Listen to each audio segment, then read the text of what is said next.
What's up, Lakers fans? What up, Lakers fam? Laker fans! Let's go, Lakers! Let's go, let's go, let's go! We ballin'. But it's purple, hard as gold, baby. We ballin'. Ain't nobody in the world that can stop us. LA, I got us. Who with me? Let's roll. Oh, yeah, you already know. You know what they yell when they see me? Hurdle and go, hurdle and go. Some diamonds on my way to the Slam dunk. Gonna hate her like who 3, 2, 1. Yeah. Champions of the spot. Watch how they watch us. Meet me at the top. LA, baby. Nah, we ain't gon' stop. LA be like, they got fans like, LA be like. We ballin'. Ain't nobody in the world that can stop us. We ballin'. It's all purple and gold, baby. It's all purple and gold. What it do? Lakers crew, welcome to the Lakers Over Everything. Lakers Chat Live post-game show. This is going to be a tough one, guys, but we're going to get through it together. The Lakers blew a 26-point lead to the Oklahoma City Thunder. Oh, boy, here we go. Here we go. Let's get this started. We're going to dive right in. Again, the Lakers lose 123 to 115. The second night of a back-to-back after that huge win yesterday in San Antonio. We tried to go to OKC tonight to double up and to get this 3-game win streak, but we fall short. We just totally collapsed in the second half, got our butts kicked, got ran out of the gym, and now we return back to LA with this horrible loss, this sour taste of loss in our mouth. Lakers, Bradley, Lakers, Bryce. What happened, bro? What happened? Oh, man. Tough game. Can't sugarcoat it. Lakers, this team got pride, man. OKC, they're in the league too for a reason. Lakers got lazy. Lakers took their foot off the gas. Right. OKC saw opportunity to take advantage. And they did, Hey, man. Hey, them guys, they got to put their uniform on too. They got to go out in front of their fans. So, right. You can't LA sleep Sports on Live, LA Sports Live. Welcome to the stream, brother. Yeah, it's one of those nights.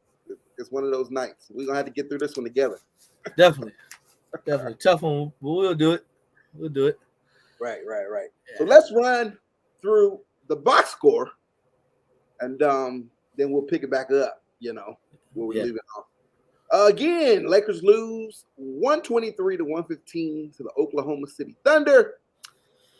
Oh, boy. Let's start with the Lakers.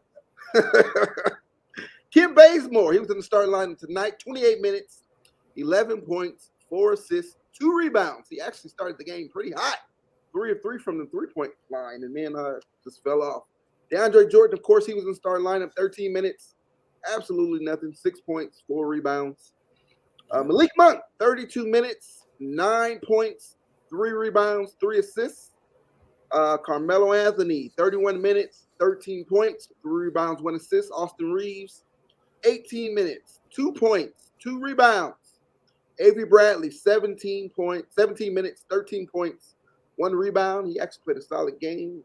He was making threes. Rajon Rondo, 16 minutes, 7 points, 6 assists, 1 rebound. Dwight Howard, 14 minutes, 4 points, 2 rebounds.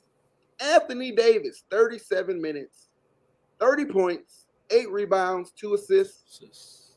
Russell Westbrook, 35 points, 35 minutes, 20 points, 14 rebounds, 13 assists. But Russell Westbrook did claim his first triple-double in the purple and gold. But actually, it was quadruple-double because the man also had 10 turnovers. 10 turnovers. Unacceptable. He had 3 last night. We were praising them last night. Yeah. Here he comes tonight. He follows that up with 10. But this game, it was just a tale of 2 halves. Man, the Lakers built up a 26-point lead in the first quarter. We thought it was going to be a cakewalk tonight. We thought we were going to cruise on in, through those last 3 quarters. Absolutely dominated that first quarter on both sides of the ball, offensively Defensively, we put up 81 points in the first half. Or 72 points in the first half, which was a season high. And then it just went downhill from there. Yeah, Where do we start? Where do we start? Oh, man. Well, look, let's get to it. First half, right?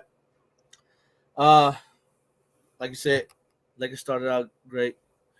Russ, about time he took a rest about halfway through the first, had a, average little 3 and 4, pretty good numbers, solid numbers. He obviously came out with a facilitator mindset tonight. I kind of could tell that, he's trying to get that triple-double. He came out facilitating, passing the ball, getting the team involved, getting everyone going. And I knew he was going to try to turn it on offensively late, and it worked. OKC is just outmatched talent-wise, age or not, and it showed first half. Lakers were just having their way with the Thunder.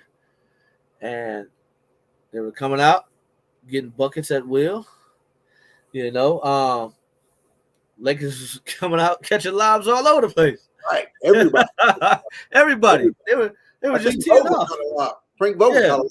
Yeah, or at least threw one. Whole team was coming out teeing off. Right. DeAndre Jordan, Melo, Monk. Melo come out. Yeah, Melo come out. Everybody. Yeah. Monk, So it was crazy. Yeah, at that point, oh yeah, man. Easy game, kicking back, got your feet kicked up. Right. Yeah, this is gonna be an easy show. Right. Oh, but going into the half. At halftime was a different story, brother. Right. Second half, man, like I said, Lakers took their foot off the gas. OKC came out, cut it to 7 with a little under 8 minutes left to go in the third. From 26 all the way down. Yeah, all the way down. Lakers, turned back into stepchild, Cinderella. Clock struck 12. Right. Went back to throw that that's that That's that 2021 Laker defense that we know. That's what they reverted back to. OKC dropped back to the tried and true pick and rolls. Lakers haven't figured that out yet. They start pick and rolling all over the floor, killing us. And then OKC just got hot, man. They were hitting shots, and it just turned around. It snowballed. It was just a snowball effect. You know, we had a ton of ill-advised turnovers going on to couple with the fact that they were getting hot and gaining confidence. And, yeah, the game just got out of hand. It was just too much to derail. You know? Right. Yeah, first half, again, first quarter we built a 26-point lead, man. 26-point lead. We were just absolutely dominating. We played a very sloppy. It started at the end of the second quarter, which it's been our MO all year long. The end of that second quarter, we come out strong first quarter. Second quarter, the other team kind of catches up to them, and then it just goes downhill. At the end of that second quarter, and then of course third quarter is atrocious. I don't think I'm going to watch another third quarter for like another week. I'm gonna take I can't deal with it, man. I cannot deal with it. But anyway, like I said, 26-point lead. We go into halftime with a 16-point lead. Yes. 22-56. Absolutely crazy. Russell Westbrook, obviously, triple-double watch. 7 points. He goes into halftime with 7 points, 10 assists, 9 rebounds, only 18 minutes. AD was on one again going into halftime. It looked like the route was on. Like, we were already getting ready for the post-game show. We had our thumbnail ready. Lakers, yeah. Blow out OKC. We were ready to go. I didn't kick the shoes off. I'm in full mode. This is gonna be an easy night. Yeah. Oh boy, but ain't nothing in life is easy, right? Nah. I just knew it was too good to be true. Yeah. But let's talk about some of the positives. Welcome to the stream, DJ Johnson. Glad to see you, brother. Loving the commentary, fellas. Hey, this is a tough one, bro. So you're gonna have to deal with us. You might have to help us, man. This is a tough one. Didn't catch the game, so I appreciate it. Oh, he didn't catch the game, so let's get you caught up, man. First half, we dominated. First quarter, we absolutely dominated, built a 26-point lead. Halftime it got cut down. Sloppy second quarter, like we just said. Halftime it became a 16-point lead. And then the third quarter, that lead just shrank. And then we're going to get to the second, but we're going to the fourth quarter losing. Up 26 to losing, going into the fourth quarter. And we never got the lead back, huh? We never got the lead in the fourth quarter, did we? No, never got it back. Let's talk about some positives real fast, man. Let's go. He had in that first 20 total assists, 20 assists in that first half. Russ had 10 of them. So obviously Russ, got everyone involved. Everyone was involved. The ball was moving, man. That ball was moving. We had 10 different Lakers who scored, Yeah. So all our starters scored. 5 guys off the bench scored. I mean, it looked like Had he was going 30 bench points. All this in the first half. That's what it was. That's what it was in the first half. So absolutely crazy, bro. Absolutely crazy. Just man, I'm just lost, man. I'm just at a loss for words the way that first half looked, man. Hey, well, check this out. How do you feel about this, Reaves, before we move forward? The way the ball was moving in that first half, if with Bron not in there, the ball moves a lot more, man. The way we were moving in the first half, Russ was moving that ball to everybody. Everybody was getting involved. He got everyone involved. I can't say that because Bron wasn't there. We still know. To take the words from another, more famous commentator, LeBron is still the best passer of the basketball in the game. Oh yeah, I'm not saying that. Yeah, and the ball moves more. But LeBron, the ball does stick some. That's the reality of it. Well, the thing is, that's when LeBron is orchestrating out there, which we are going to need. We're going to need during the season, and we're going to definitely need it down the stretch for LeBron to come in, settle things down, orchestrate the offense. Sort of what like Rondo is doing. That's another but on a bigger scale. Yeah. But the ball was moving. It started out great. Like I said, Westbrook came out in a facilitator mindset, and it showed. We were getting everyone involved. We're putting the ball in the basket, and guys' confidence was sky high, and it gets contagious. Make an extra pass here, make an extra pass there, leads to an easy bucket. Everyone's having a good time, and it was working. But like I also mentioned earlier, because Westbrook was facilitating more in the first half, I knew he was going to come out gunning and try to score in that second half to get that triple-double. And that also became contagious. Once one guy is not making the extra pass anymore, he's going 1-on-2, 1-on-3, taking it to the basket. Now, other guys, when they're catching the ball is sticky. It's not being swung around. When assist goes down, and that help attributed to, Lakers taking the L tonight. Right. One thing to note, last night, as great as Russ was, 18 of 25 of his shots were in the paint. You know what his numbers were tonight? Give it to me. 6 of 18. Only 6 of 18 of his shots were in the paint. And that was in the fourth quarter. He shot a couple of threes. That was towards the end of the fourth quarter. He shot a couple of threes, but probably was more like around 6-20. Only 6 of 20 of his shots were in the paint tonight. So, I don't understand that at all. Yeah. I don't get that at all. He was in attack mode last night, and he was unstoppable. Should have been the same thing tonight. Those are easy buckets, especially in that third quarter when we needed buckets. Just take it to the paint. I don't get what he was doing. To be a little optimistic, I mostly am anyway, but to be optimistic with Russ and being positive, if Russ was going to shoot a jumper in any arena in America, this was the arena that I trusted him shooting a jump shot in. Yeah, he came early.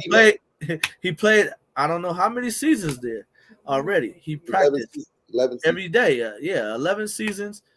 He practiced.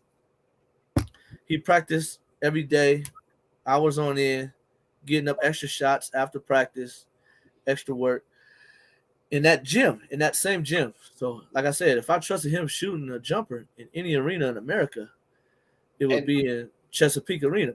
And you kind of saw that in the first half. He he was shooting. It was going in. You know. Yes. I think the commentators said that. You know, Russ definitely knows this arena. You know, but just in the second half when it ain't working, just drive to the hole, man.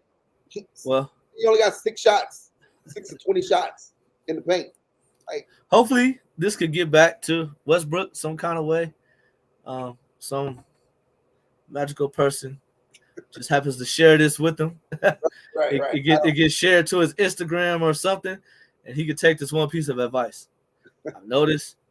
Right. Russ is a pretty awesome shooter when he doesn't think. He catches the ball, you see the bucket, put it up. Russ takes a dribble. Russ is too wide open. Russ misses. Right. It looks like clock is winding down. Russ gets the ball. He just puts it up. It's bucket, bottom of the net. Right. It looks like we got someone trying to join our stream. Come in and help us. Let's go. See who we got here. All right. Let's see if he hops on, but let's continue. Go ahead. He's on there if he wants to come on. I'm not sure who that is. What's up, brothers? This is AC, LA Sports Live. Thanks for letting me come on. No problem, man. Appreciate you, AC. What you got for us? Welcome. Well, you know, the funny. That's how I start off. The funny thing about it, I was on, you know, some Laker groups like right before the game started, and I saw somebody say, "Hey, AD should take the night off," and I'm like, you know, is OKC really that bad? I saw that. And then once the game started, I'm like, yeah, they're pretty bad, but yeah. But then, you know, we saw what happened. I don't know. I think we're going to probably see some more of this, you know, before this team gets on track. But it was pretty irritating. But you know, at the same time, it's just one game. Right. You know, this is just our 5th game. No LeBron and 4 other guys still out. So, you know, maybe we got a little bit too excited about last night, even though we barely won that one, to be honest with you. Definitely. Because if they could have hit some free throws last night, the Lakers would have lost that game. But for whatever reason, San Antonio couldn't make any free throws down the stretch. But so this team still has a long ways to go. Still has a long ways to go for sure. Right. Yes. Adding on to that last point, you know, pretty much all the games could have went either way. And usually when you sketch out a win in close games, it's usually the tell of a good ball club. But, you know, in the same breath, if you lose those games, it also can be very telling of a bad ball club. And so, you know, we were excited, like you said. We got those last 2 wins, close games, and, you know, we were feeling like a good ball club. And this game here kind of brought us back down to earth, let us know that we still have a long ways to go. For as bad as OKC started out, we jumped out on them. You know, they fell asleep, and obviously we have more work to do. You know, we couldn't stop a nosebleed once it got started. Right. Yeah. Yeah. I mean, great point, AC. Thank you for that optimism, man. We do have to realize this is still only game 5. No matter what we pulled off last night, no doubt. The sky isn't falling. Yeah, we still got some work to do. It's just tough because we had it, you know. Yeah. I just don't. We play every night. It's like we come out that first quarter, and it's just like, man, and then it just falls downhill from there. So it's Hey, if you guys don't mind, I got a question for you, man. So go ahead. You know, we haven't really even seen this team yet because we got 3 or 4 rotation guys that haven't even played yet. Right. But ultimately, this team is going to have to figure out with LeBron, you know, with LeBron and Westbrook, you know, how they're going to work that, you know, who's going to be the primary, or, you know, how they're going to work that out. So to me, it's kind of like the Lakers got to figure out, you know, do they just give the keys to Westbrook and let him figure it out, or do we just give it to Old Faithful because he's proven, So it's kind of like which direction do we ultimately because having them both do it, like like we saw in the first game, or like maybe the first two games, they both shared the ball handling duties. It's like I'm like, because Russ was just standing around. He doesn't know what to do. So I'm like, I really don't know what direction they're gonna finally decide to go in. Just to give the keys to Russ, or just turn it back over to LeBron, or what? I'm thinking that maybe they should just give it to Russ and give him a solid 20, 30 games to figure it out. But I don't know. after 10 turnovers tonight, I don't know. I really don't know which direction they go ultimately end up going in. Because if you just turn it over if you give it back to LeBron, let him run things, I don't know that I trust Brodie trying to figure it out. Yep. How to move without the ball and all that other kind of stuff. I mean, I'd rather trust LeBron try to figure out how to do that rather than Westbrook. What do you guys think? You want to take it, Marcel, first?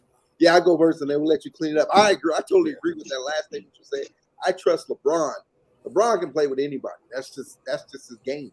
I trust LeBron. And then also for LeBron, in year 19, I feel this is why we got Russ to kind of, carry us through the season. And then once we get to the playoffs, then we'll see more, the ball in LeBron's hands more.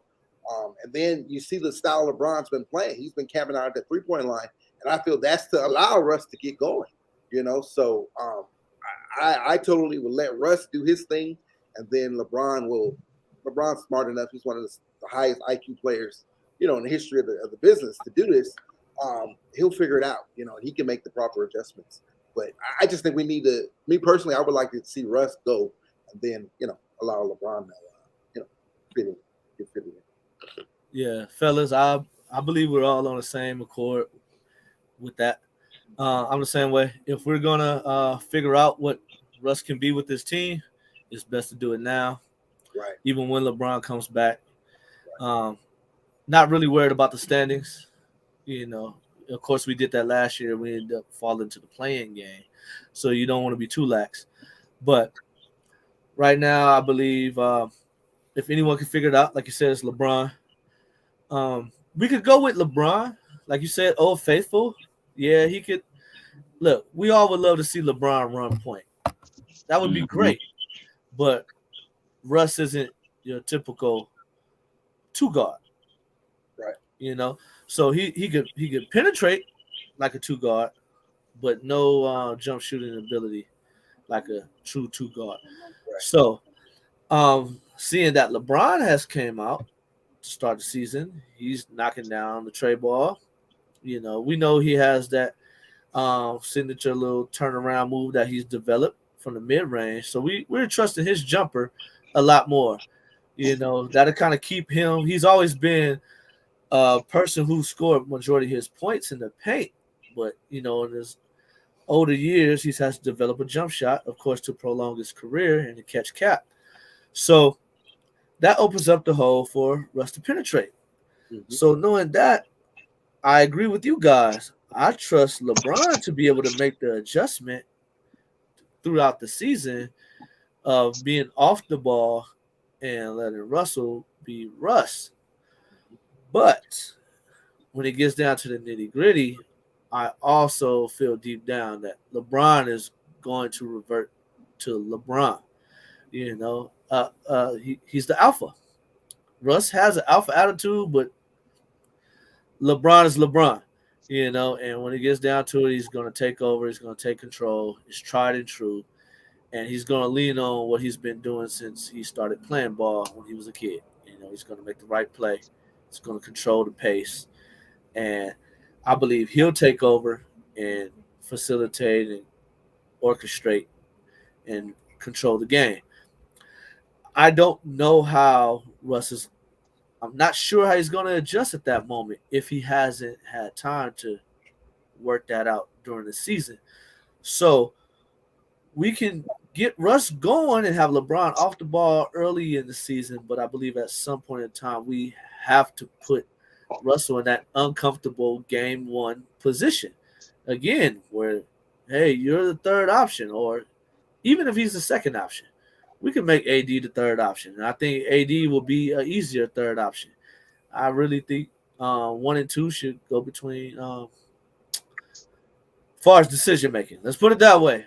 There's going to be games where we need AD to be, I always revert back to bubble AD. But when it comes to decision making and trying to take over, I believe that we need Russ and LeBron to figure it out. AD, you can fit him in anywhere. So that's all I got on that, fellas. Yeah. Right. It's just, I just have a feeling, man, might get worse before it gets a little bit better. That's okay. That's the only bad thing about it. Hey, that's why it's the 82-game season. We got time to figure it out. We got LeBron. I trust LeBron. They said and they put this together. This is what they wanted, so they'll make it work. They'll figure it out. The one thing I will say this before I let you go, Lakers Bryce. The one thing we do, whatever we're doing, if it's Russ, if it's LeBron, the one consistent it should be is AD. Night in and night out, he needs to dominate. There's no reason why he shouldn't be able to be that stabilizer. While we figure it out, we should be able to win games just with AD being AD. Yeah. Night in and night out, we need him to just dominate. Like, where was he at tonight at the end of the game? I don't get that. Yeah, I mean, I get it. Maybe with AD, bang knee and all, maybe the back-to-back got to him a little bit, but I'm really not handing out that excuse right now. It was just no way. It was just no way they should have gave that up. Get some of these comments. You got to be a little more aggressive. Yeah, let's get to them. Let's get some of these comments. People on Twitter talking about trading Westbrook for SGA. That ain't happening. That ain't happening. We're not even going to get that no energy. We stuck.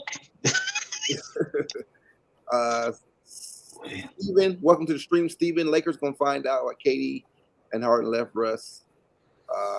Puts up stats but can't win. I don't know about all that, bro. I don't know about all that. Yeah, I don't agree with that either. It's 5 games. It's 5 games. I have faith in Russ. Right, it's 5 games in, man. We can't jump off ship and go, go crazy over 5 games. Yeah. So, right. Yep. Nah, what do you call it? With Westbrook, they'll figure it out. I do know that he had a more dominant personality than both of those 2 players. Right. But LeBron at times can have a passive attitude and personality, but he knows how to take control. His voice carries weight. So when it's all said and done, Russ will fall in line like everyone else. If he doesn't, guess what? We have 2 other superstars.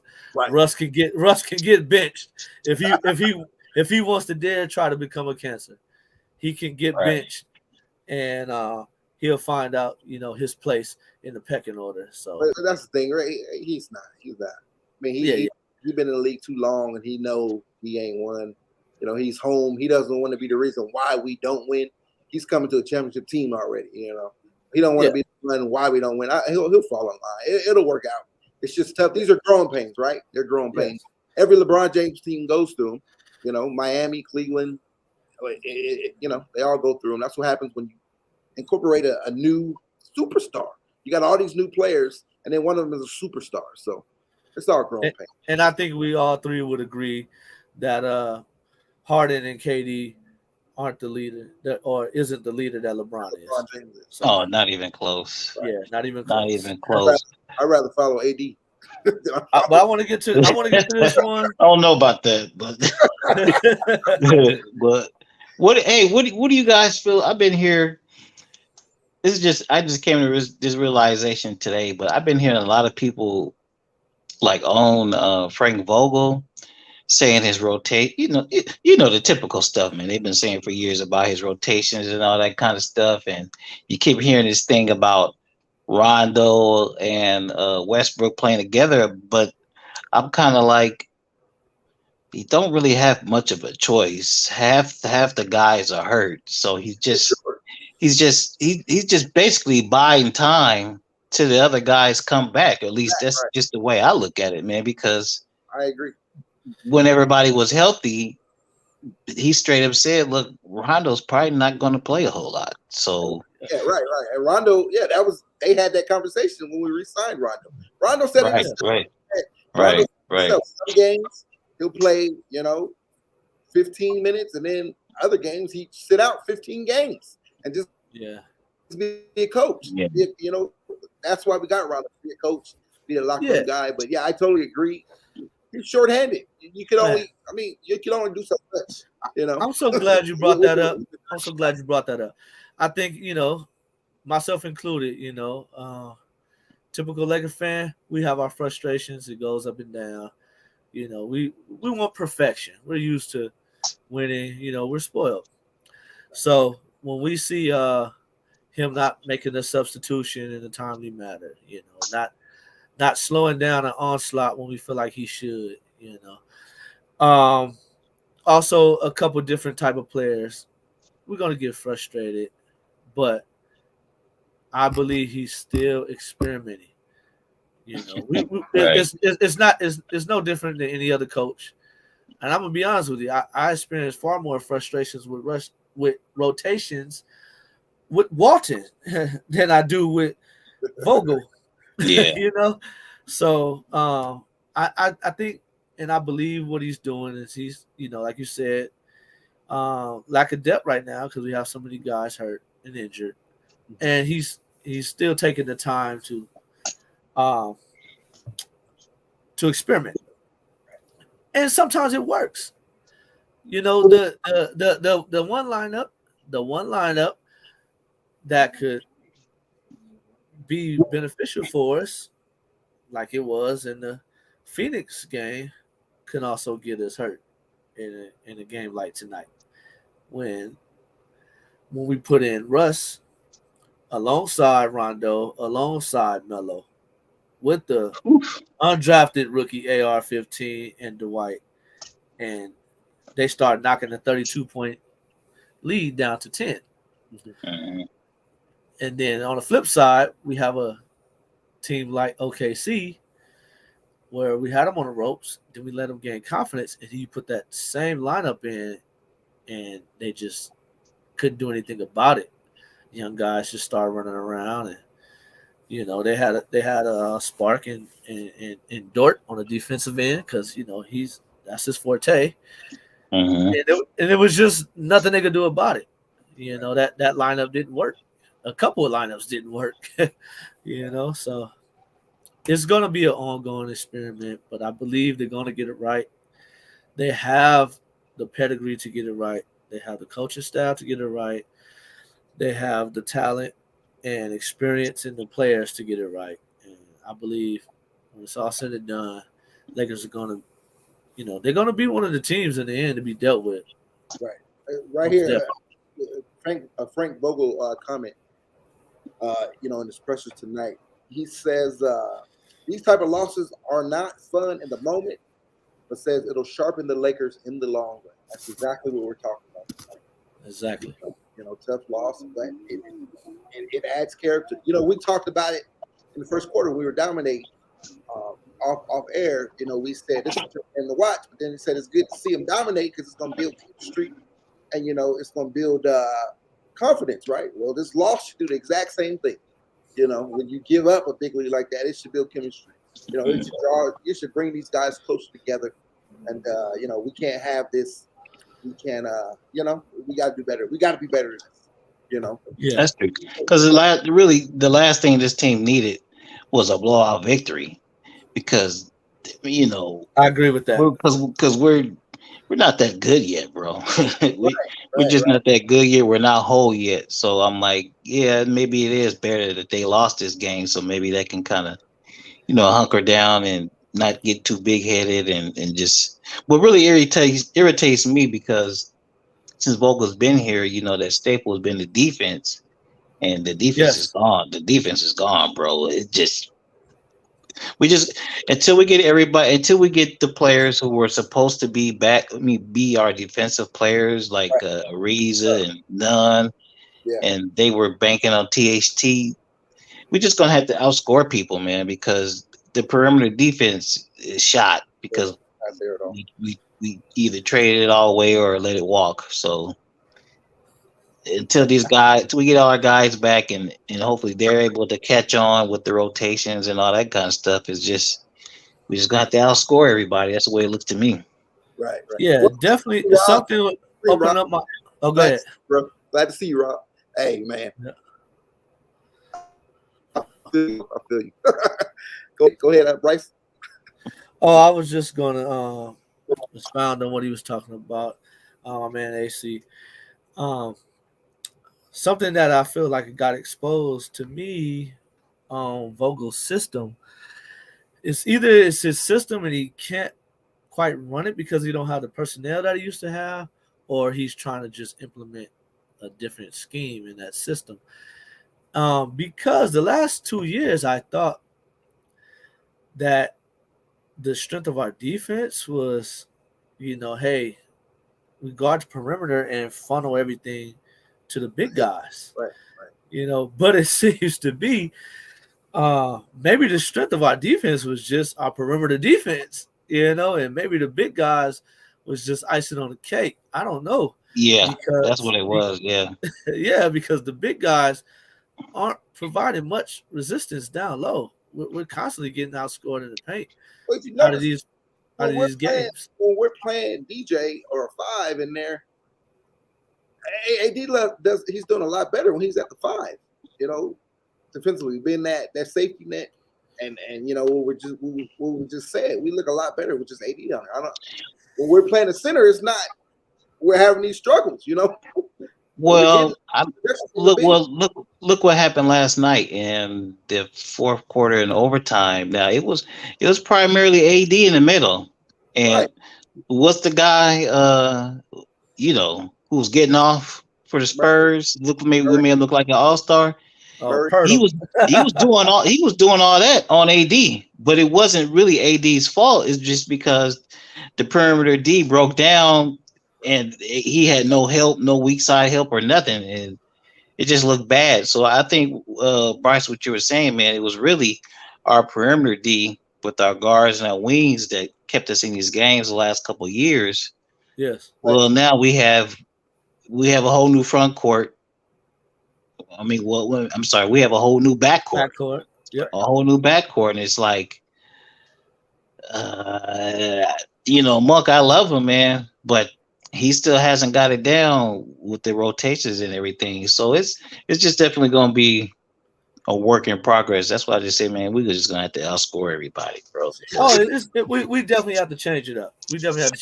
I mean, be realistic. I'm not going to be a fake fan. I'm not going to, totally trash him down, talk him too bad. But, I got to be real. I can't sugarcoat it either. No one's going to mistake Monk for KCP on the defensive end. That's just the truth about it. Right. AR-15, he's been playing great, but then tonight he showed you, he's still a rookie. So he's still going to have some growing pains and some growing up to do. We have guys who have the heart and mentality for defense, like Avery Bradley, even Dwight. I'm always pretty good with him, but sometimes for him to be a future Hall of Famer, it boggles my mind that he gets lost sometimes, as well as AD. So it's a total work in progress. And then, like you said, the other wings aren't even back. Bazemore has been, man, he's been fighting his tail off, trying to play defense, trying to guard the best guy. He just got it rough, man. Night after night. Yeah. He has. Well, he's going to continue to have it rough. It's the Western Conference, first of all, and then it's just the entire league. The entire league is starting to become heavily guard driven. Right. You're basically facing a great guard every single night. There's no nights off. That's why we need all those other guys. THT. Yeah. It's a collective. We got to do as a collective. THT. And I know that Nunn. Yeah. And I know a lot of those guys are still living off of old reputation. They lost a step or two. I get it. it's just going to have to be as a committee. There's no way around it. There's no way around it. Defense is definitely not where it was, but as a committee, they have to just focus on rotation and limiting mistakes. When you're great, you can afford to gamble and make mistakes. You could cover that up. But when you lose a step and you lose, skillful guys, you just have to be on point, and you still could be effective and get it done. Right. Yeah. Rob says, I was saying last night that I was looking forward to having a triple dub. He out and outdid himself, right? He had a quadruple double. Russ is gonna get roasted tomorrow on those shows, so y'all be ready for that. Baylor's gonna have himself a time. Sky is falling, man. But again, just game 5. It's only game 5. We're going back home. Let's correct things. We still got an opportunity, to work out these kinks. We got Cleveland on Friday. Then we got 2 games back to back with Houston at all at Staples Center. 9 of our next 10 games are home games. I think the only game we travel is up to Portland next Saturday. So let's go back home. Let's build some momentum. Then let's go up to Portland and get a test up there, and let's just keep getting better. We just gotta get better every night. Nights like this happen. They do happen. What I didn't like is once we built that lead, all the joking on the bench and they over there playing around and stuff. And you can't do that. Come on, bro. You can't. That's not Lakers basketball, man. That's not Lakers basketball. The Lakers I know growing up, Kobe wouldn't allow that. Ain't no playing around. I don't care if you're about 50. Stay locked in. Keep that mentality. Until it's 0-0-0. In the fourth quarter. Well, these guys, this team with this personnel, they're definitely going to have fun. I'm not going to get on them too much for doing that. But you have to be able to do that and stay focused. And right. If you can't stay focused, then it needs to stop. But before I get away too far, I want to go back and I want to give credit to OKC. I think it needs to be stated. Young team continued to fight. They didn't hold their head down by 26 in the first half. And they believed, they listened to their coach. I'm sure they were probably feeling the effects like, hey, man, they looking in the stands and their fans looking down the side eye. And, the boys showed some heart. They showed some heart, some grit, along with some Laker mistakes. And that was a perfect recipe, man. And they came out and did what they did. I mentioned pregame in the comments. I wasn't able to come on with Marcel earlier, but I mentioned pregame in the comments that Shai Gilgeous-Alexander is a problem, and I think he backed that up tonight by showing everyone what he could do. His shooting has improved. He had already proved that he has a wicked handle and could get to any spot he wants to on the floor and penetrate when he wants to, and could show that he could distribute and set up his teammates. I mean, he displayed that rookie year with the Clippers. But his shooting now made him even more deadly, and not just right up on the three-point line. He wasn't pulling from the logo, but you have to step out further on him, and once you do that, he's a little too crafty. He's going to go right around you. So, the young man definitely showed that he's a superstar in the making. Dort, I believe, played great defense. He's very physical. I think that's going to be a problem with the Lakers this whole season. It doesn't matter the size. Is if the player has the mentality to get physical with us, we're having a problem with that. And I don't know how to correct it. I don't know who to look to on the Lakers roster as an enforcer or a bruiser or someone to just say, we're not going to stand for it. Right. That was Dwight during the bubble year, but I think a lot of eyes are on Dwight this year. He can't get away with it. He can't play the way that he had a resurrection to his career, and he settled into that role comfortably, and now he has to kind of find another role again because the referees aren't letting him up. They're not letting up on him with that. He can't. Oh, and on Dwight. Yeah, he can't do it again. So Yeah, I think last season it was Markeith, but he's gone now. yeah. To your point, I think They could do it. I think it was Dwight that said yesterday that every team that plays the Lakers, they're gonna give them their best shot. So, I'm not gonna say we shouldn't be surprised, but these teams are gonna be gunning for the Lakers. They would like nothing more to embarrass the Lakers, to beat the Lakers or whatever. Right. And unlike the championship team, we lost that first game of the season versus the Clippers, and that team, even though they were basically a new team. Not as new as this team, but after after we lost that game against the Clippers, that team just took off. Right. Well, yeah. I don't think this team is going to come together quite that quick. It's going to take 20 to 30 games, in my opinion. I have a opinion that I think that is probably going to happen. I'm not trying to wish it because I don't know who's it's going to happen to. But I think it's going to be some kind of an acquisition before or on deadline. We're going to have to move a piece or two. And that piece is going to be strictly like just a fitting piece, Right. Whether it's going to be another defender or someone that could provide toughness, something in that kind of sort. It's not going to be a big splash, but it's probably going to be a better fit. And I think the Lakers, that may be the course that may be the route they have to take. Right. Yeah, we still have to see too when we get our guys back and see how things look. Right. But I don't want to get ahead of ourselves, but we still got a long ways to go before that happens. But. Well, my mind was still on defense when I was right. Because when I was thinking that, and I'm looking down the roster like, it ain't much gonna change with the people that we have. We have to see we have to see if THT made any type of developments, if he could be that guy. Because realistically, he's the only guy we could trade. THT's the only guy. THT and Nunn. Those are the only two guys that have contracts. Right. Everyone Those else, only guys that are making any money. Right. So there's no one else we can trade. So we kind of all eyes are really going to be on THT. He's going the spotlight.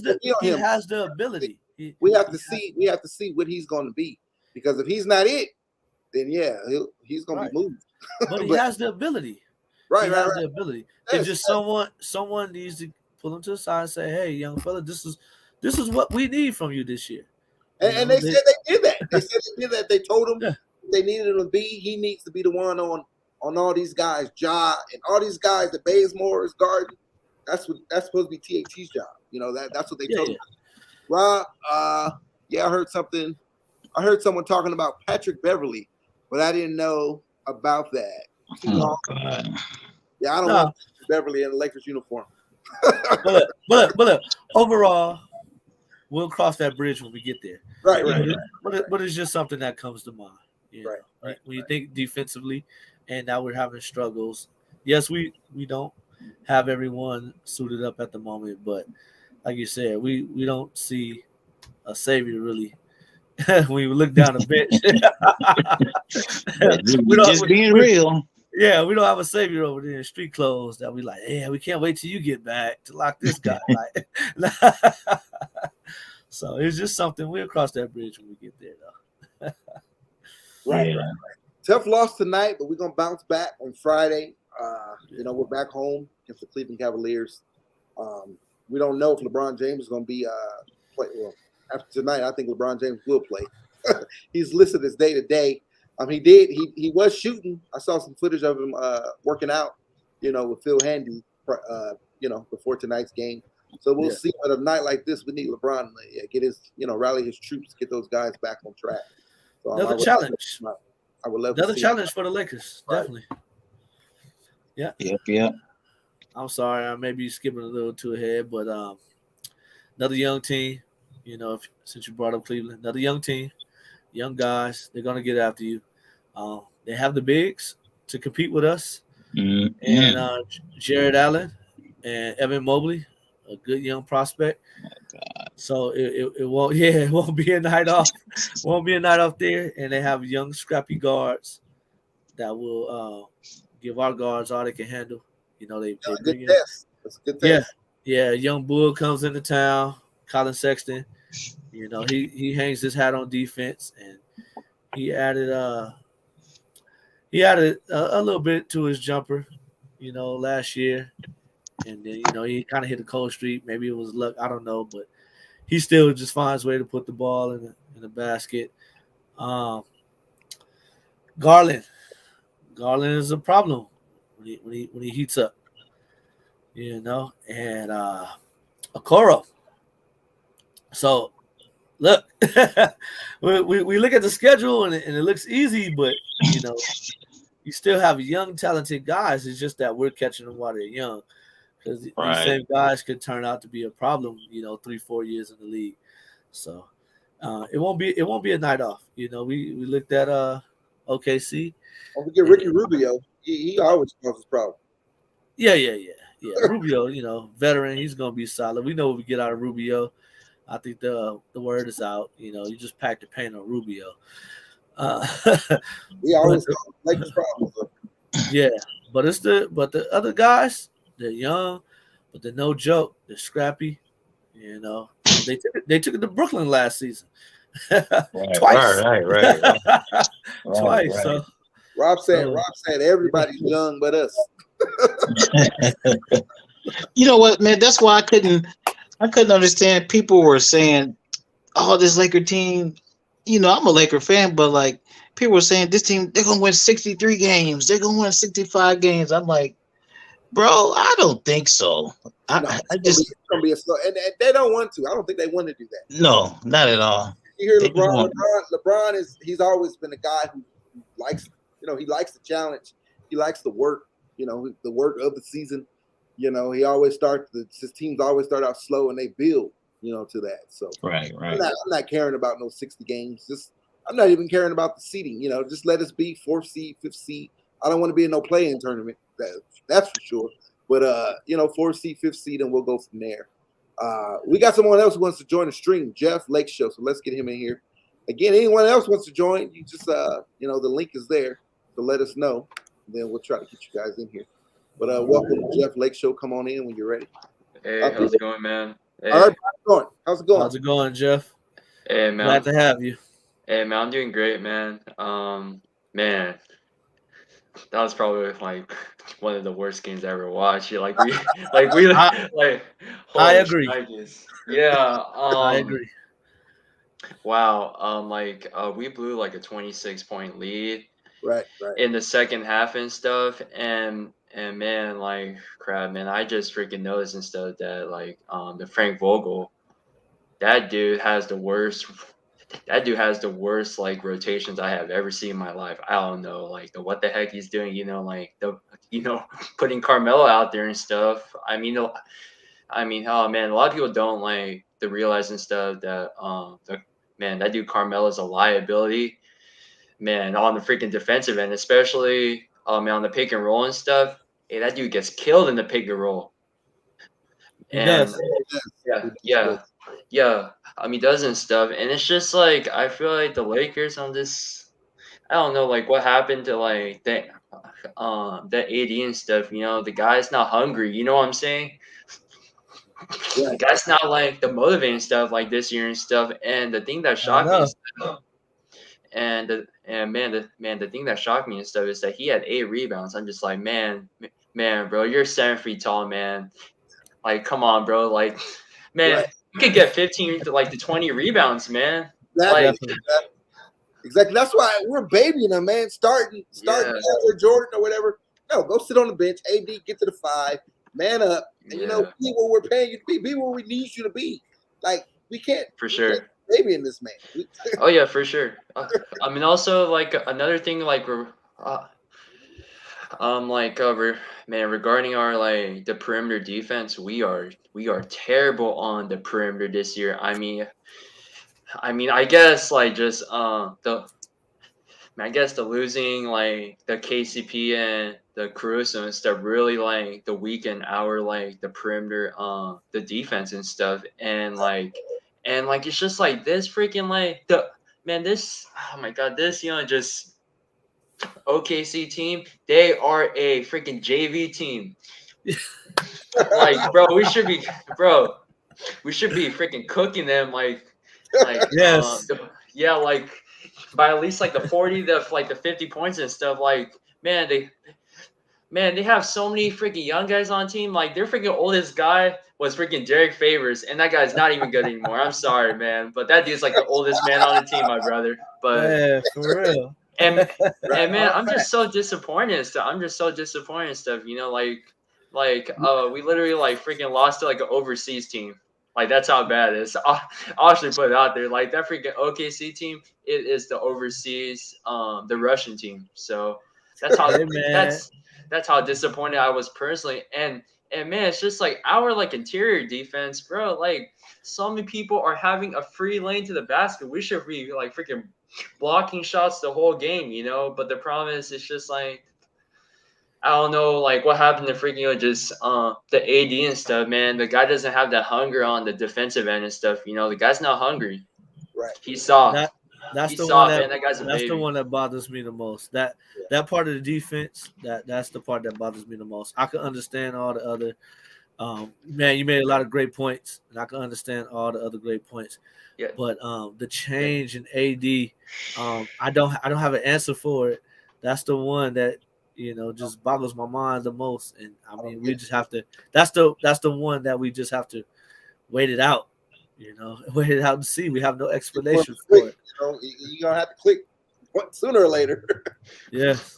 Yeah, man, that brother, like the AD and stuff, man, that dude's freaking looking out of shape on the court, man. Like that dude, like just the putting on weight and stuff is not gonna help him. Trust me. Like just the putting on the weight.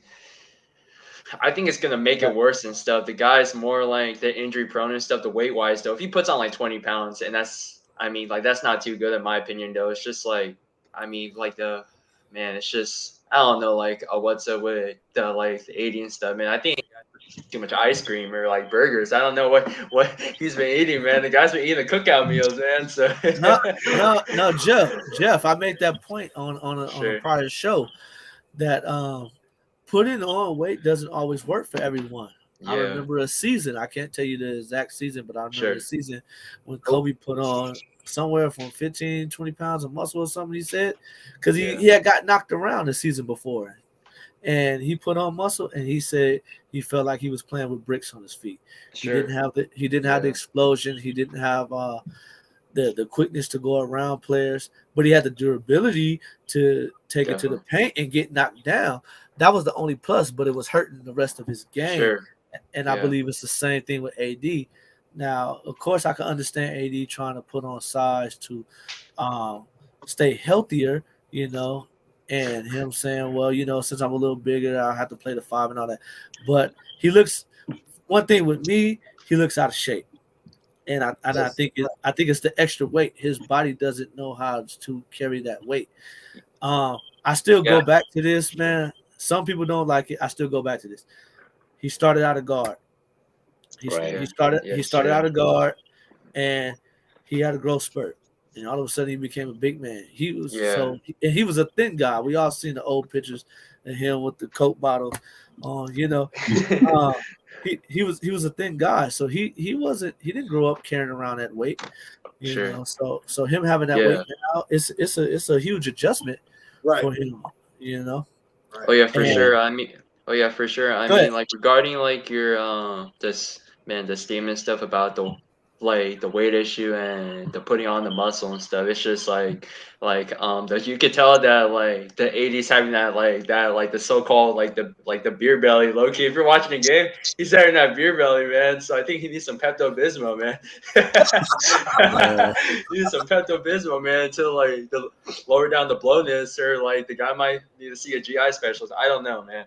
But Yeah, that thing's looking bloated, man. the thing with AD, you know what? I just came to a realization, Sure. something I said on my channel. I'm like, you know what? AD is AD. Okay, he's never going to be a Dwight, No. a Kareem, or a Wilt. He'll never ever be a Shaq.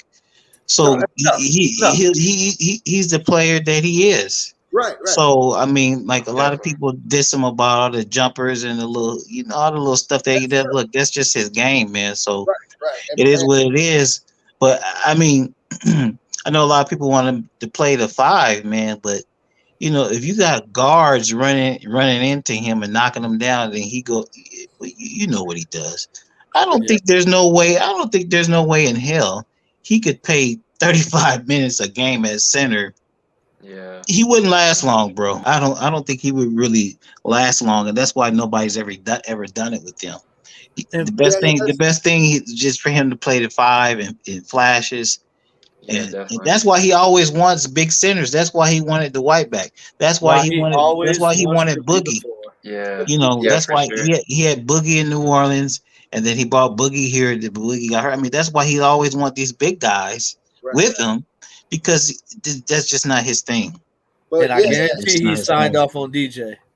Yeah, for sure. For sure. And then regarding the AD and stuff, the guy needs to stop skipping leg day, man. You got to do them squats, you got to do them leg press, man. Come on, man. You got to build up the legs. I don't know, what's up with his legs and stuff. It's just man, the past the few games and the preseason stuff were man, it was getting my blood pressure up. Just because, freaking the AD and stuff was just freaking falling. The guy was just crying in pain. He was like, "Oh, my knee." I'm just like, bro, just stop crying and just freaking play freaking through that shit like a man, just stop being just stop being like a crybaby, man. Stop being I forgot that one, the small forward, the Pistons back in the day, but that guy was the guy the guy had a similar the skill set to the Davis and stuff, but it was the Austin Day. Just stop being freaking Austin Day. You know who he is? I know who Austin Day is. Yeah. Stop being him, 80. It's just man, it's pissing me off. I'm so heated from this game. Going back to AC was saying. Yes, I agree with what you said. He's definitely not that, that the big that LA is used to. I mean, but again, he did always want those bigs. But in the there's hope, because you go back to the bubble, that championship, he was at the 5. He did his thing at the 5. So if we get, I don't know if he just needed for the regular season, and then he puts down the balls in the playoffs. It depends on the matchup too, because against Miami he's playing against Bam, and Bam wasn't even 100%. So we have to take that into consideration too in the finals. But then he also owned Joker, Yeah, definitely. Well, Dwight did a number on Joker. Dwight helped out. Dwight helped out a little bit. Yeah. I'm not gonna take credit from AD. I mean, without AD, we wouldn't have won that championship. I'll tell you that. Yeah. Well, that's what I'm trying to get at. That's what I'm trying to get to. I believe AD he needs to cut. He needs to actively cut during this season. I get it. You try to put the size on to play the 5. Man, AC, you made a great point. It's a point that whenever I try to bring it up to most Laker fans, it falls on deaf ears. I just stop saying it. I don't have a problem with AD playing the 4, because I always understood, because he never wanted to play the 5.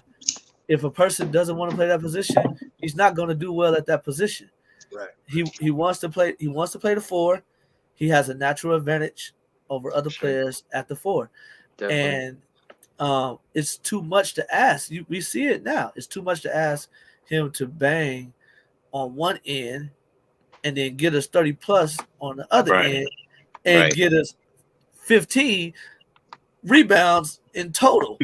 So. Right. You guys saw him yesterday. He was tired as hell. He was tired as hell after that game yesterday. Yeah, he's not built for that. Yeah, I mean, comments real fast, you guys.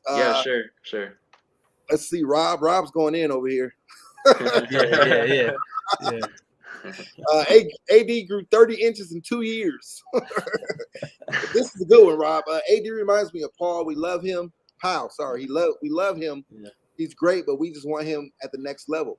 And Powell would have never got to that level if it wasn't for, you know who. So, Yeah. I mean, Definitely. LeBron is just not that, that's just not his style of leadership. I don't know what goes on behind closed doors, but, I just don't think LeBron is pushing him to be that guy. That's why I was excited when we brought guys like Rondo back, Dwight back. Yeah, I was happy because they could push sure. it, to that next level. If we take a step back, though, we to give fairness to AD in that regard, Powell had a 30-year-old Kobe that was still in his prime. Yeah, Kobe was crazy. 30-year-old LeBron, which is second tenure of Cleveland. LeBron, we're not having this discussion. This is over with. Definitely. Second tenure Cleveland LeBron with AD, with prime AD, and we're winning 60-something games that year. We're the number 1 seed, so I have to give AD credit in that regard when it comes to being compared to Powell. Yeah, for me and stuff, like regarding like our like the acquisitions and stuff, like our freaking just a new like the roster and stuff, I wasn't a fan of the Jordan pickup though. It's just like I feel like we need more spacing and stuff, and I kind of wish we kept like the Marcus Gasol and stuff. The problem is it's just like the Marcus Gasol is a fossil on the defensive end, and man, Jesus, I don't know, man. I'm just so stressed, man. I'm so stressed because of this. Yeah, okay. It's on game 5. Jeff, it's on game 5. We'll get through this. It'll be okay. But I guarantee you, this is therapy tonight. Yeah, I guarantee you, the Gasol sign off and the DJ signing was both signed off by AD. That was once again him, trying to get next to a natural 5 center. Yeah. So he could play the 4. We like the way AD moves. We feel like he can have an advantage at 5, and with the term of stretch big going around, the game is changing. That was been a couple of years ago. You starting to get guys like Pirtle is starting to have a little more girth, and they're starting to take guys down low. And like AC said earlier, AD is AD. AD is never going to be a Shaq, So I'm really not in favor of him trying to transform to what he can be. He became the AD that we all know and love playing the 4 at the side that he was. Sure. Professional Greg says Dwight needs more run. Definitely. Yeah, Definitely. like 100%. I feel like with the Frank, the Vogel and stuff, man. Like, that guy reminds me of my the bio, the professor and stuff. Like that guy's just stingy. The guy's just stingy straight up. Like it's just like he's just stingy. Like the guy's just like he's stubborn. He's selfish. But the problem is, it's just like the Frank, like.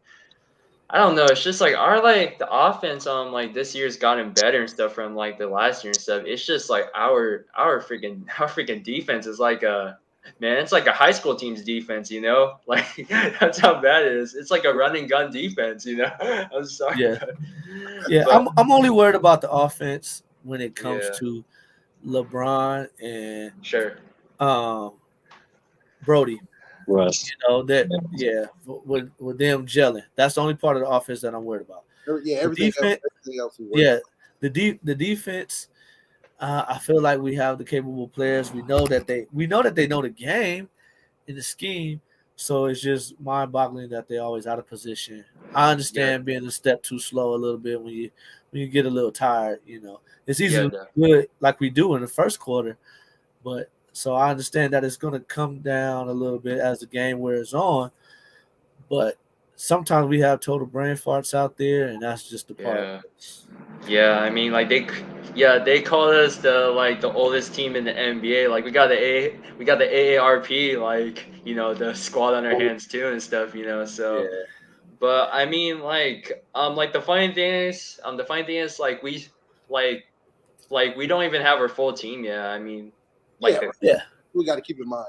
Well, that's the positive part. That's the positive part. And I wanted to get back to the positive part. Sure. We will have the rest of our guys eventually coming. Definitely. It's another positive is game 5.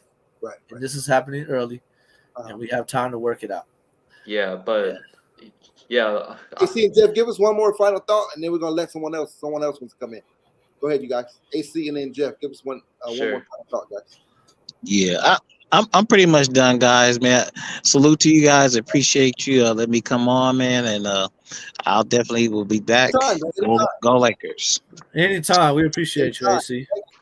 Take care, brother. All right. So, Appreciate it. you're welcome. Whoever wants to come on, you guys are welcome. Appreciate you, AC. Yeah, definitely appreciate it. it. Hey man, like regarding like my last the statement stuff, at the end at the goal and stuff, is that like us like the Laker fans had to be like the how do I say this, but just very the patient and stuff, like this thing's gonna take time. Yeah. And like I want to put something out there too, but for the Brooklyn fans out there, hey, the Miami Heat's scary. Hey, they're looking scary. I just want to put it out there. The Miami Heat are not playing around. That's right. my. I'm telling you guys that right there. That's my Eastern Conference pick. Before the season started. Yeah, for me, you guys, Marcel. Yeah, for me, like, hey man, I'll be straightforward and stuff, but like my finals, the predictions is the Lakers and Miami again. Nice pick. It's a bold statement though. Just like because I'm not a fan of Brooklyn, like they're the arch nemesis and stuff. So I'm not a fan of Honey Bun Harden. Honey Bun Harden. I call him Honey Bun Harden. Karen Durant, and then I call the Kyrie Irving the Kylie Irving. So I call him Kylie Irving. So just because he's emotional. But thank you so much for your time today. I do appreciate you guys having me on. So. You're welcome anytime. Just join us. We appreciate you, Jeff. Man. Hey, go Lakers, man. Hey, Brooklyn fans. Most definitely. Hey, for the Brooklyn fans, go Miami. Salute, my brothers. Appreciate you, brother. Thank you, Jeff. Professional grade. Welcome to the stream, brother. You there? Yeah, I'm here. All right. How's it going? Welcome. Man, I love the show, man. I'm blessed, man. I love the show. Appreciate it. I got 3 things, man. First, a lot of people still hurt. Right. Yeah. Opponents that they built like AD and LeBron around, they hurt. So I'm not too excited about that. What I'm mad at is the coach. His lineups is fugazi. Like I don't understand. He don't know his weapons or something. Now, when Dwight was in other teams, they put shooters around him. We got top of the line shooters this year. First time ever where we got top of the line shooters. Right. And they put him and Dwight is on the bench. He's like a brick wall. Right. Like wherever Dwight go, he does good. He does excellent. That's why they wanted him back, right? Because Dwight was a good essential. Him and what's the other guy? What's the other guy named? The one we traded to? Who? JaVale. Yeah, him and Dwight was a very essential part to our championship. Right. Those are facts. But now that they brought Dwight back, which was good, and they got Jordan, which I'm not too much of a fan for that. But I don't think anyone is. Yeah, I mean, but I ain't gonna stop nobody's money. He got children to raise and all that, so it was a good money grab because nobody else wanted him. Right. Getting Dwight back, Jordan gets more run than Dwight, and I don't understand that. Yes, I get you, man. I'm right there with you. Most definitely, man. I mean, we talk about defense, right? So why not have Dwight for your defense? If AD don't want to pay the center, let him play the power forward, and then have Dwight do his thing. You know, I don't understand what's going on with the lineups. You got Monk, you got that white guy who's a 3-point deadly shooter, and you got what's the other guy name? And you got Carmelo. Just put all three around and have Dwight in the center, because when the shooters throw it in, so Dwight can draw all the attention, and Dwight gonna throw it back out, and there you go, easy money. What's your name again, brother? Professional grade. Professional grade, man. You make a great point. Honestly, what you're saying right now is the same lineup that they trotted out in the second half against the Phoenix Suns when they made the comeback. Dwight was at the 5, and you had Rondo, Westbrook, Melo, and AR-15 on the floor with Dwight.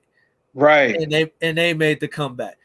You know, we understand Dwight is older, but guess what? We saw what Dwight could do with shooters in 2009. He made it all the way to the finals.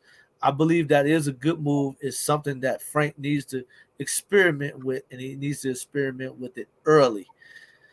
And this is the perfect time, no other perfect time than now, to see if it'll work. And I do believe, I don't think it'll work for an entire game, but I do think that would give us an advantage and let us get a leg up a few points on teams in certain spurts. Definitely take advantage of that type of lineup, man. That's a great point. I like that. My second thing is, I'm not going to see some hate, but I said this when I first heard it. I don't like Russell on the team, man. Know what I'm saying? Like, Russell's good far as, like, on a suck team. Like, if he's on a suck team, yes, he's going to do awesome. But, yo, he has too many turnovers. Too many, like, you know what I mean? Like, 10 turnovers? Come on. And you supposed to be the elite player. What elite player has 10 turnovers? I'll wait. No. The turnovers is what makes Russell Westbrook. I'm sorry about that. Russell Westbrook. That's his kryptonite. That's what turns him back into Clark Kent. You know, he could look like Superman, but the turnovers definitely kill him. And he isn't a system guy per se. You know, he's him. He's one of those guys where you kind of got to give him a special category, in a way like an AI type category. You know, because AI was AI, and they had to build a team around him. This is the first time that Russ had to try to really fit around a team. And I believe it can be done. I believe Russ is better than definitely what we trotted out there last season. It's just going to be an adjustment. He wasn't the ideal piece initially. I think most of us all thought we were going to get Buddy Hield. But that's water under the bridge, you know. As soon as we signed Russ, I liked it. I was cool with it. Russ is going to give you things that Hield is not going to give you. Definitely. Definitely. I give you that. Yeah. Yes. We just got to watch. Russ just has to get settled, man. Russ is a very emotional guy. So I don't know if it was being back in OKC, the first time in the Lakers uniform back in OKC. Because last night he only had 3 turnovers. You would think last time I was expecting 10 turnovers again, but he only had 3. And I was expecting that because there was no LeBron there. So the ball was in Russ's hands primarily all night, aside from the minutes Rondo gave us. But, he held his composure, only had 3. Then tonight we go back to OKC and he reverts back to 10. But when you look at some of the turnovers, it's just like, bro, what was that? Like, he had one where he threw the ball back half court. He drove to the basket. Yeah. I'm like, yes, I was like, so, and two, these guys still have to get accustomed to playing with his speed too. He's running, he's ahead of everybody, and he's always looking back, trying to make a pass back to save himself.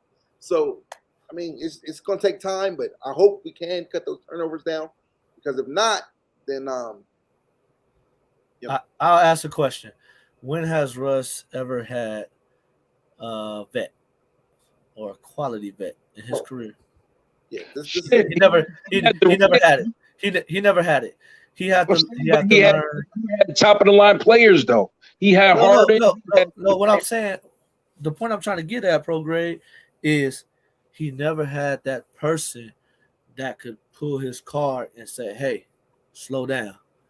This is the first time he has that in LeBron. KD wasn't a strong enough personality to do it. Harden wasn't a strong enough personality to do it. Melo could, but Melo was out of his element trying to fight for a job in this league. And Right. PG definitely wasn't the personality to do it. This is the first time that he has a person in LeBron who, if he starts to go too far to the left, he could pull him back. Hey, that's not what we need. We need this. That's not championship play right there. All that throwing the ball back towards half court. He'll pull him over to the side and get on him. And I'm eager to see that. That part gives me optimism and hope that I believe that it could work, because he's never had that before. Everyone we know, we get on, we say Russ is Russ, but to his credit, man, he hasn't had a person that could really pull his coattail and settle him back down. So I'm fine with him being on the team. I really think, mark my words, right? And this is the last thing I'm gonna say. Mark my words. I think once all the young guys come back, have the young guys run with Russ, and have like the main team, like have Rondo as the point. Because to me, Rondo and LeBron, it's like they hate to admit it, but them two like brothers, because their IQ is intelligent. Far as they know what the plate is by just looking at each other's eyes, and they run with it. You know what I mean? Like that championship run. Like it was like LeBron and Rondo talking to each other telepathically. You know what I'm saying? That's definitely going to be a lineup later on in the season. We saw it in the bubble. We saw it in the bubble. We're going to see it again come playoff time, definitely deep into the season. It's going to happen. They're going to mix it up. It's going to happen. The coach is letting me down, man. His lineups be whack, man. Yeah. I think I don't know. I think he's just trying to figure it all out. And then because the lineups that he's having to roll with, I don't think all those lineups were playing. It's just, hey, our guys are down. THT was going to get heavy minutes. They were talking about Ellington was going to start. Ariza and Ellington, they both were supposed to start. So, that's what I said. So, but that comment that you said about LeBron and Russ, I don't think LeBron's going to pull his card. I think Rondo is. I don't think LeBron don't have like that. LeBron's a nice guy too, man. He's not like Kobe. Now, if he was playing with Kobe, I would say, yeah, Kobe gonna pull him.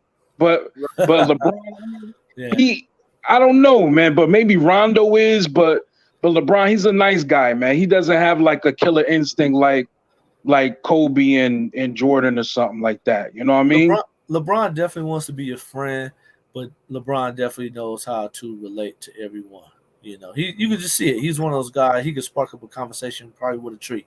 He knows how to relate to everyone, and he'll find a way to reach Brodie, and be able to get him to understand and relate. Yeah, I think he'll be all right. And Brodie, I think Brodie will listen, because, like you said, he knows he's never been in this situation with vets.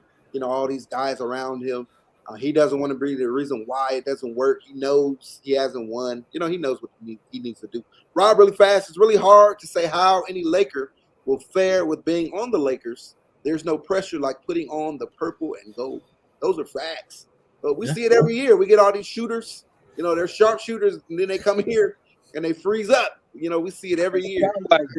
A spotlight, baby. Right. It's like New York. You know what I'm saying? Like that spotlight is humongous, man. When you all papers and all over the news, like look at Shannon Sharp and them. All day they talk about Lakers. Mm-hmm. Right. Most definitely. Most definitely. Right. It's something different. And man, you don't know what it's like till you come here. Russ grew up here, was a fan, but he don't know what it's like till he actually put that jersey on. He even said it the other night. He's like, man, I'm not used to getting cheers on the road. Right. Yeah, it's a different breed. Bro, it's hey, look, man, you definitely got an East Coast accent. So I'm sure you can relate to this, man. It's like being a Yankee. It's like being a Yankee, bro. Like being a Dodger. I'm 2 years ago for Google. So yeah, you're right. Yeah. Curvin said, I just came on because I love the show and I let y'all brothers have it, man. I appreciate y'all. "Hey man, Man, anytime you're welcome, you, bro. man. We're glad to have you Anytime. here. Anytime. All right, be safe. Enjoy your All right, night." you too. Be blessed, bro. Curvin said, "OKC exposed the Lakers issue tonight." What's that, Curvin? What's that issue? I think I know what he trying to get at. Yeah. Right. Tough. Asian defense. Tough, but we're gonna bounce back. Again. It is only game 5, so you guys keep that in mind. And we're gonna work this out. LeBron was on the floor. We got guys out. I'm not making up any excuses. Tonight should not have happened, but it did. And let's just move forward. Melo and his presser, his post game, he said we just gotta put this behind us and move forward. So. Yep. Hey. One of those games, man. Even the prime Lakers, man. Even the 3-peat Lakers with Kobe and Shaq will drop a game to some teams we had no business, and they weren't even necessarily trap games. I can't even tell you how many times when we were doing the 3-peat years that we'll go see Orlando come to our house and just mop the floor, and they was lottery team had no business beating the Lakers that night, and they just gave them their best. It happens, but how they got over it, they put it behind them. They got amnesia, and just move forward. That's one of the things. Us having these vets, they could get these guys right. I saw another comment earlier. I'm not sure who said it. I missed it, but it said about how that's the problem with getting 11 new guys. We have to play all their old teams. So that's and he said more drama. At the end. I saw that. That is true. That's facts. We got to do this a few more times, guys. But we're gonna right this ship. Don't be discouraged. I know it's a tough one, but I'd rather these early. I'd rather be having these conversations now as opposed to March. And, March and April, we can't be having these letdowns. So again, the Lakers fall tonight. To on the second night of the back-to-back. We dropped one to Oklahoma City. When we were up by 26, we gave them a 26-point lead. Never got the lead in the fourth quarter. Lost it. We lost it at the last on the buzzer beater going into the fourth. At the end of the third quarter, SGA hit that buzzer beater. Some of them shots, man, they were just some rainbow shots. Like, bro, you serious? And they just was going in. It was just OKC's. They was in the But these guys, they work on those shots now. If you watch them, training, off season, all that kind of stuff, getting in gym with the famous trainers, they work on those shots. So that's commonplace now. It don't look so much like luck because guys is actually working on luck shots. So it's expected. Right. So we're back at it on Friday. Our road trip is over. We split the road trip the first road trip of the year 1-1. We're back at Staples on Friday. We come back home for 9 of our next 10 games are at home at Staples. So hopefully we can right the ship there. And hey, tough win tonight, but we're back at it. Thank you guys all. Thank all of you guys for tuning in. We appreciate all you guys. Thank you for jumping on the stream. Whenever we go live, you guys are more than welcome. This is not just our channel. It's our channel. Ours ain't our channel. Come on, the LOE family. Come on, and then you can stay on as long as you want to stay on. Unless we have other people who want to come on, we got to be fair to everyone, kind of like we were tonight. But everyone's more than welcome. It's still purple and gold till we die. Purple and gold, we ride. We're all still breathing, so it's still about that purple and gold. Rob, you said that. Good job, bro. That was a great point. One more thing, he said Melo got a pump fake free throw and a game tying 3 so far. Right, Melo air ball. He had a pump fake free throw against Phoenix, right? That was Phoenix, or was that Memphis? That was Phoenix. Don't even remember, man. He did air ball 3 tonight. It just, man, that play was weird. On that 3, it was. He wasn't expecting it at all. They knocked it out, and he just wasn't ready, I guess, because he came up very short, very short. But Melo bounced back. Maybe we got to get Melo back to Staples Center maybe he's comfortable at Staples Center. So we'll get Melo back to Staples, and we'll get it going. Back in action on Friday. Again, thank you guys. Thank you guys for tuning in. We got through it. I feel a little better talking to my Laker brothers and sisters. So I feel definitely. And go ahead, Bryce, close us out. No, I believe the Lakers will bounce back. Favorable games against young teams. They're going to play us like all the other young teams. They're going to try to run us. But after a day or two of rest and therapy, Lakers will be back, motivated. I'm sure they're quite embarrassed. So I don't think that's going to favor too well for Cleveland. So I'm looking forward to it. Right. Yep. All right, you guys. This has been, once again, your Lakers Chat Live, the live post-game show. Again, we appreciate you guys all for being here. Tough one tonight. We dropped the one that we wanted to win, but, we did get one in this road.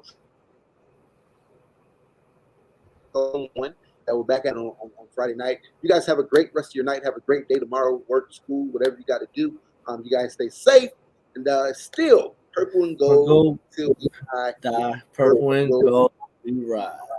It's still Lakers over everything. Y'all have a blessed one. Peace out. Good night. Thanks all for everyone who came on the stream. Thank you. We appreciate you guys so very much. Good night. Thank you. Peace.